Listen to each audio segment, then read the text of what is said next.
Aviam com us ho dic per a que m'enteneu. Fa moltíssima calor al Japó. És sortir, donar 2 passes fora de l'hotel i ja està suant. I fa molta mandra sortir de l'hotel.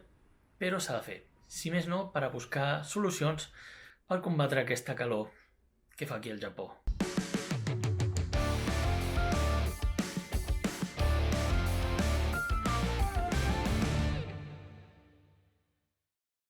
Afortunadament, al Japó hi ha màquines espanadores per tot arreu, així que és fàcil trobar aigua, té verd o la beguda estrella, el Pocari Sweat. Els japonesos utilitzen molt els ventalls i els parasols per mantenir-se frescos. Els parasols també són molt útils per evitar les cremades solars. És una pràctica molt comú aquí. Evitar les hores de màxima calor. Si podeu, intenteu evitar sortir durant les hores de màxima calor, que solen ser entre les 11 del matí i les 3 de la tarda. Aquest és un bon moment per visitar museus, centres comercials o cafeteries amb aire condicionat. Els konbinis són botigues de conveniència que trobareu per tot el Japó. Molts de vosaltres, els que ja heu viatjat al Japó, ja us les coneixeu. A més de tenir aire condicionat, també venen begudes fresques i gelats. Als trens escolliu els vagons Jakure Gosha, que vol dir aire condicionat fluix. Eviteu passar de la calor extrema al fred extrem o agafareu refredats d'estiu que no ho desitgeu. Veureu per Japó que hi ha un munt d'aspersors amb aigua a bastants llocs. Aprofiteu-los. Finalment, heu de tastar els plats frescos com són el kakigori, que és gel ratllat amb xarop de sabors. N'hi ha que són molt senzillets i d'altres més elaborats, que són deliciosos i us ajudaran a refrescar-vos.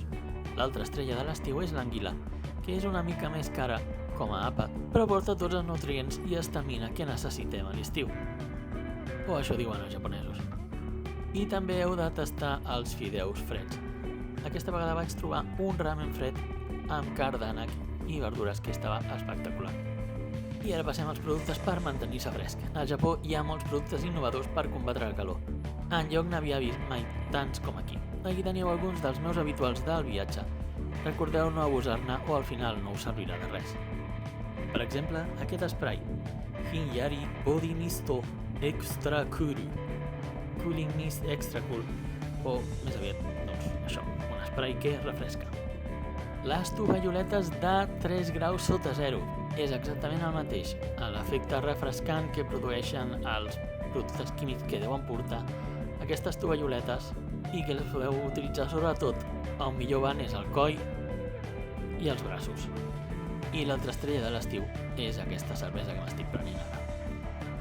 Les pastilles de sals minerals. Alguna vegada les havia tastat, però mai m'he tornat tan addicte com aquest estiu. Els ventiladors portàtils.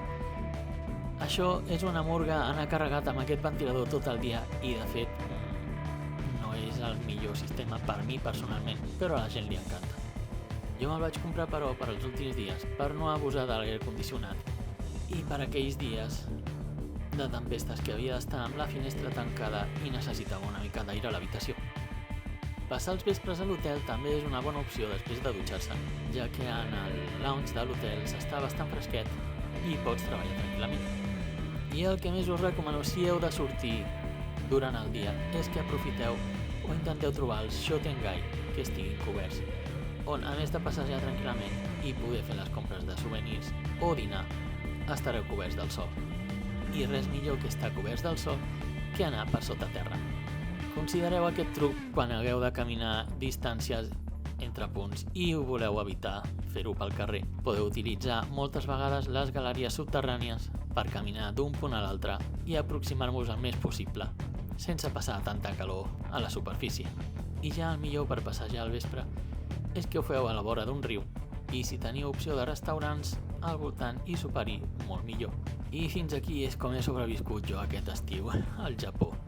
Ha estat realment terrible, però ho hem aconseguit.